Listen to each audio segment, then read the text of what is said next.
welcome back to My Own Worst Enemy. It is unboxing time again. So what do we have? We have Napoleon's Last Gamble from Operational Studies Group, OSG. This was released in, I believe it was 2016, maybe 2015. I can't remember exactly, but what I do remember, and you may remember too if you watch this channel, this is kind of a follow-up to, this is designed by Kevin Zucker, so this is kind of a follow-up to Kevin Zucker's Napoleon's Last Battles, an old SPI game. And if you've watched the channel, you know that we played the Battle of Ligny in Napoleon's Last Battles, and the game was prematurely ended when the camera came crashing down into the map and sent units scattering everywhere, unfortunately. I did enjoy my time with Napoleon's Last Battles immensely. I thought that was a very good game.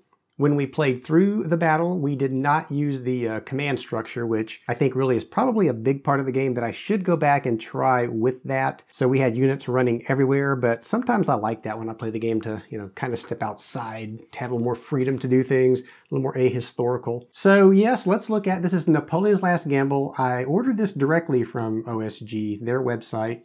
And I will say it was an easy process to do. Shipping was fast. It was a pleasant experience all around. And so let's just dig in here and see what we've got. And right off, well, let's see, we've got a inspected by Caveman Andy. So we know we're probably in good hands if Caveman Andy inspected this thing, I hope. Cards. So there are cards, 2 card decks in the game, for the French and the Coalition.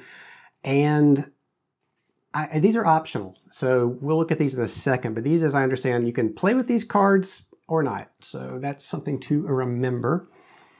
And we will start digging in. I'll get this a little more out of the way. First thing we hit is scenario information, historical, and design notes. Study folder. I don't know what a study folder is, but we're about to find out together. Nothing fancy about this book. It's just standard paper, and it looks like it's all black and white. The font size is definitely large enough for my old eyes to read, so that's good. So it looks like this is scenarios, maybe, let's see if this is the actual scenario book. It looks like they're just describing how to play the scenarios. But I see here that there's, well, this is the introductions to the scenarios again. I don't see specific setup information. The Battle of La Souffle, interesting. That was not in Napoleon's Last Battle, so that must be something extra that they've added. And I see the campaign game, so you can play this much like Napoleon's Last Battles. You can play the individual scenarios, or you can play the grand campaign. Historical notes. Pretty chunky section of historical notes here. That's good. I like to see that. You've heard me say that before, and I'll say it again. So good stuff. That's, and on the back here, what is this? Bombardment table, combat results table, charge combat table, and shock combat table. So there are some differences in, I believe, the rules from Napoleon's Last Battles and this. This is probably a little more involved. Napoleon's Last Battles was not that involved. At least I didn't think so, rules-wise. I thought it was fairly rules-light. Again, I did not use the command system, but I don't think that would have added too much to the game. This is the series rules, and I should also state that this is part of the Library of Napoleonic Battles. So this is a series of games, and does this one say what this is in the series? Volume 6, and I don't know how many of these games there are. There's several, more than 6 at this point. So this is the series or rule book that goes with that. And this is thicker paper. It's not standard, like, it's not like this book. This is not regular old paper, black and white. This is thick paper, color print, matte finish. So that is good. We have the sequence of play, counter information, how to read the counter, zones of controls, and stacking. A lot of this does look familiar. Here's the effects of command, as I was talking about earlier. A lot of this does look like Napoleon's Last Battles, which is good. And I guess that makes sense, right, since this is a follow-up to that. Repulse and hidden forces. Combat results. So yeah, it does look like there are a few more things than we saw in Napoleon's Last Battles, but I don't know Supply. I don't remember if I don't think we played with supply in the game we played through briefly, or maybe we did. I have to go back and look. So there's the series rules. And then we get to the counters. Take a quick look at those. Not a lot of counters in this one. Not a counters heavy game. These are thick counters. Wow. Not a counter heavy game. These are thick, pretty thick counters. I see a gray core, brown core. They're not kind of like GMT counters almost. They're 1/2-inch counters. I'm going to pick these up so we can see them a little closer.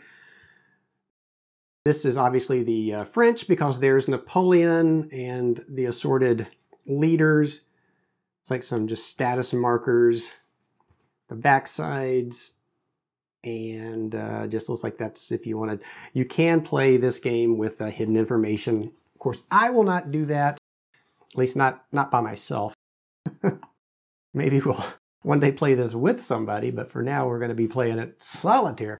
This looks like the coalition counters, and of course you're going to find all the different people that were involved with the coalition. The Austrians are there, the English, and whoever else was part of that coalition is there.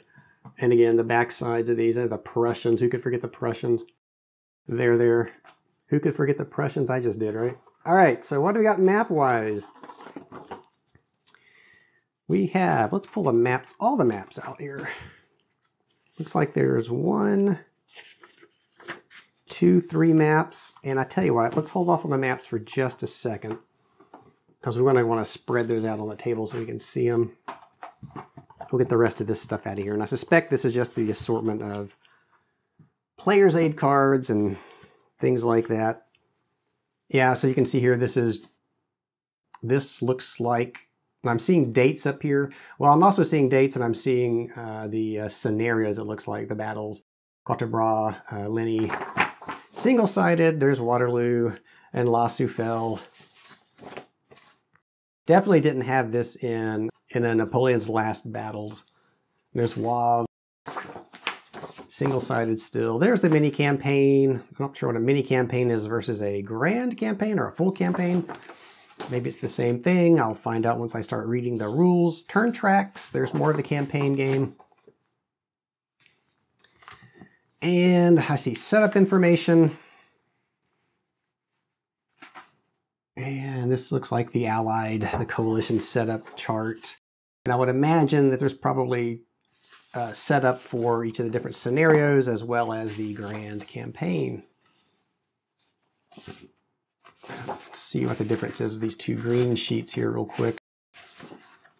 It's just a continuation, I believe. It's just they're not double-sided. Everything's single-sided, which is kind of interesting to me. I'm not sure why that's the case. Nice print, though. I mean, it's nice. Again, not just a piece of paper. It's actually kind of a thicker paper, not quite cardboard stock, but it is a thicker quality paper than just a regular sheet of paper. More turn tracks, so it looks like you're going to get, depending on which scenario you play, you're going to use those turn tracks for that.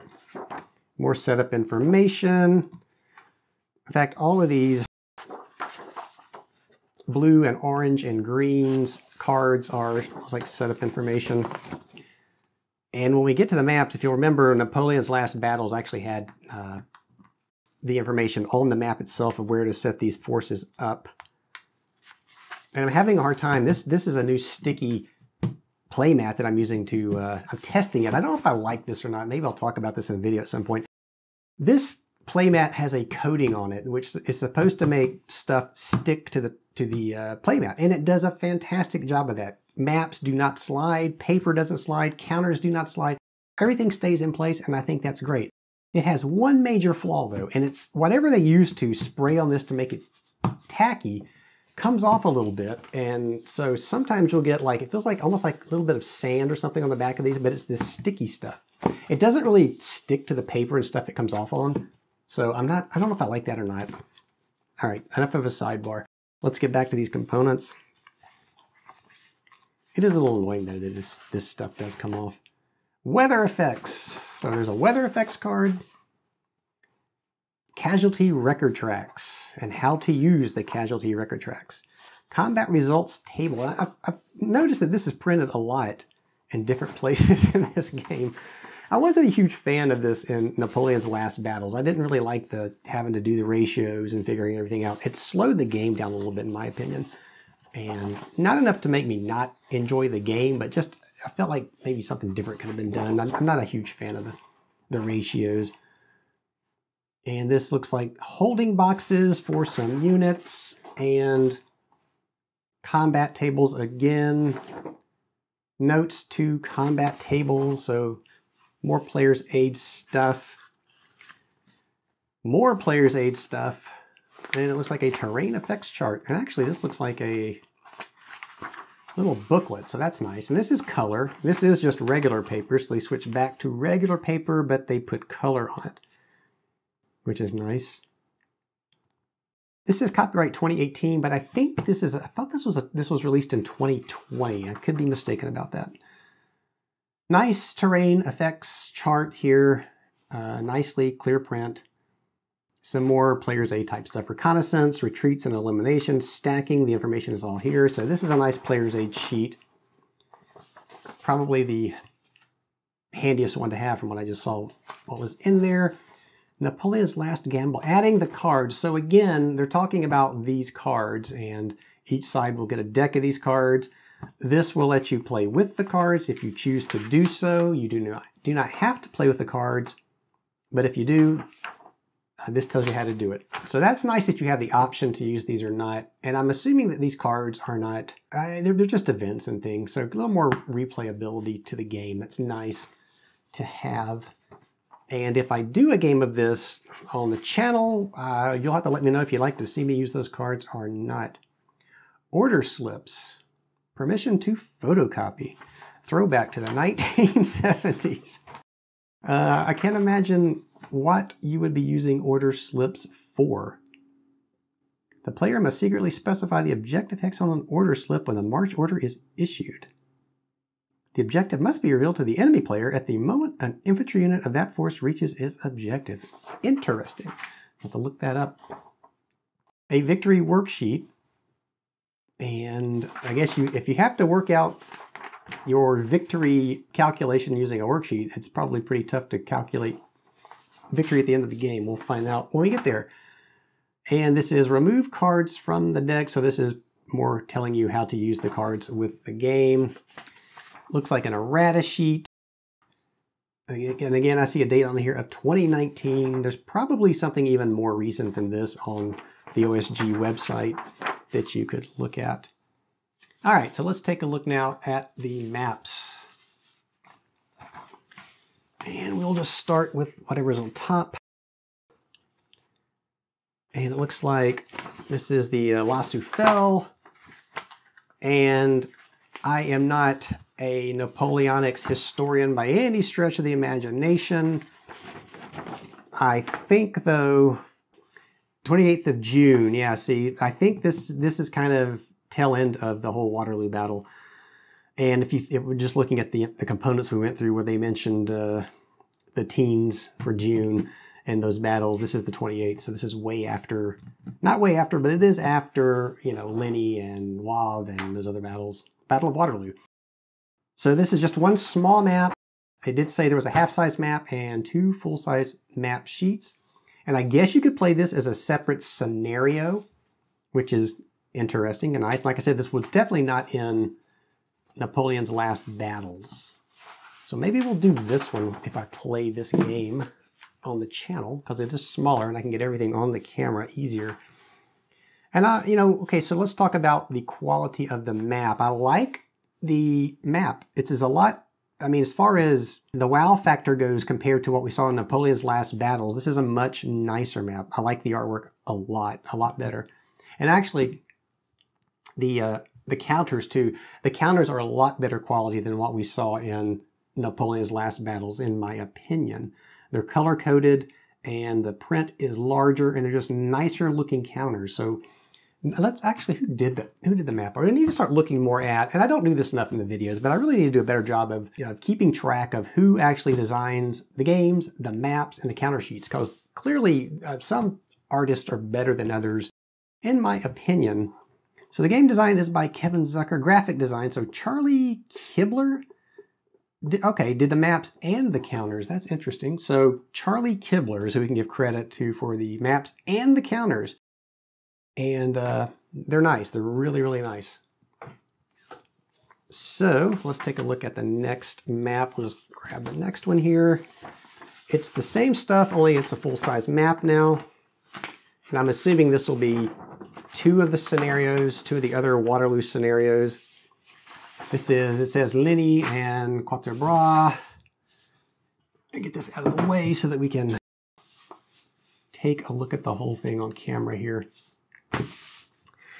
Beautiful map. And I've got a little piece of La Souffle here. Let's see if we can move La Souffle away for a second. And just take a look at these two scenarios. See, and the tackiness of the playmat lays this pretty darn flat. Makes it sticky. Yeah, again, I really like the maps. I think these are really, really thematic, historically. I mean, you kind of get the vibe that you're in that period. The font and everything, just kind of the atmosphere we're looking for when we play through these games definitely has it. Terrain keys on here.